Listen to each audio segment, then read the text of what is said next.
18 kilometres ఒక movie చూడడానికి travel చేసాం. ఎందుకంటే ఫస్ట్ వీక్‌లో ఆ మూవీ మా ఏరియాలో లేదు కాబట్టి. అండ్ మేము వెళ్ళింది కూడా 10:20 పీఎం షోకి. మేము మూవీ నుంచి బయటకొచ్చేసరికి 1:00 అయింది. సో, రిటర్న్ ఎళ్తున్నప్పుడు విపరీతమైన చలి, వర్షం. కానీ మనసులో, మైండ్‌లో ఒకే ఒక్క మంత్రం రిపీటెడ్‌గా వస్తుంది. అదే ఓం నమో భగవతే వాసుదేవాయ. ఎందుకంటే ఆ మూవీ క్రియేట్ చేసే ఇంపాక్ట్ అలా ఉంటుంది.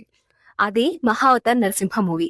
ముఖ్యంగా క్లైమాక్స్ విషయానికొస్తే లాస్ట్ 20-30 మినిట్స్ మీరు స్క్రీన్ మీద ఒక విశ్వరూపాన్ని చూస్తారు. ఉగ్ర నరసింహస్వామి, జ్వాలా నరసింహస్వామి, యోగ నరసింహస్వామి, అహోబిల నరసింహస్వామి. ఎందుకంటే చాలా మందికి అహోబిలంలో ఉన్న రక్తకుండం గురించి ఆల్రెడీ తెలిసే ఉంటది. సో, ఇలాంటి డీటెయిల్స్ అన్నీ కూడా చక్కగా ప్రెజెంట్ చేశారనమాట ఆ మూవీలో. నేను కూడా యానిమేటెడ్ మూవీస్‌లో ఏముంటదిలే, యాక్టింగ్ ఏముంటదిలే, ఎక్స్‌ప్రెషన్స్ ఏముంటాయిలే అనుకునే వెళ్ళాను. కానీ స్క్రీన్ మీద మీరు సాక్షాత్తు భగవంతుడినే దర్శనం జేసుకోవచ్చు.